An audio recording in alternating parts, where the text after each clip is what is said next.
Hey everyone, it's Julie. Today we'll be making chicken bruschetta. It's very simple to put together. It tastes very fresh and delicious. So let's get started. So the first thing I should mention is that this dish is all about fresh ingredients, fresh tomatoes, onions, and basil. I used white onions. You may use red or any type you prefer.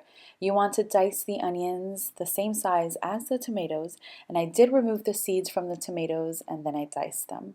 The exact recipe will be over on my website, cookbyjulie.com. Although this recipe is so simple, you can basically eyeball it. But if you'd like to go over to my site, say hello, leave a comment, it'll make my day.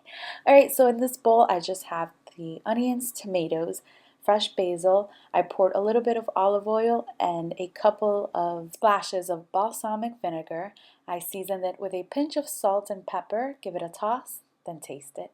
Once it tastes delicious and perfectly seasoned, place it in the fridge. Pour balsamic vinegar into a saucepan. Let it cook over medium-low heat for about 3 to 5 minutes or until it reduces by half. And that's going to thicken very nicely. Perfect to drizzle over the chicken. So here's the chicken. You want to season generously on both sides with just salt and pepper. We want a crispy chicken, but we want it to be all about the tomato basil mixture. I used chicken breasts. I didn't want them too thick nor too thin. And of course you may grill the chicken instead, but I wanted a nice juicy crispy chicken. And like I mentioned on my website, even though the chicken is fried, I still consider this very fresh tasting. This with a salad and veggies on the side would make an awesome lunch. So here I have some all-purpose flour I seasoned with salt and pepper. Gave it a quick mix, and I also seasoned the breadcrumbs. We are going to coat the chicken on both sides with the flour egg mixture. The egg mixture is just 2 eggs that I whisked and then seasoned breadcrumbs. Make sure to remove any excess flour and any excess egg. I think this is such a simple meal, but it's something you can put on the table in less than 20 minutes, and it's still something your family would be excited to eat.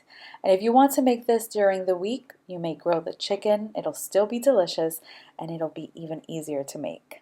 All right, so now we are going to fry the chicken. I'm using some vegetable oil here. I fried the chicken on each side for about 5 minutes over medium heat. And if you season the chicken, the flour, and the breadcrumbs, you should have the most delicious fried chicken breast. I like the chicken to have a nice color. At this point, I think it was like 4 minutes, and I didn't like that color. Make sure to use clean tongs to remove the chicken from the skillet. You don't want to cross-contaminate. At first I used the same ones, but then I flipped the chicken back to its original side and I let it cook for an additional minute to kill any bacteria.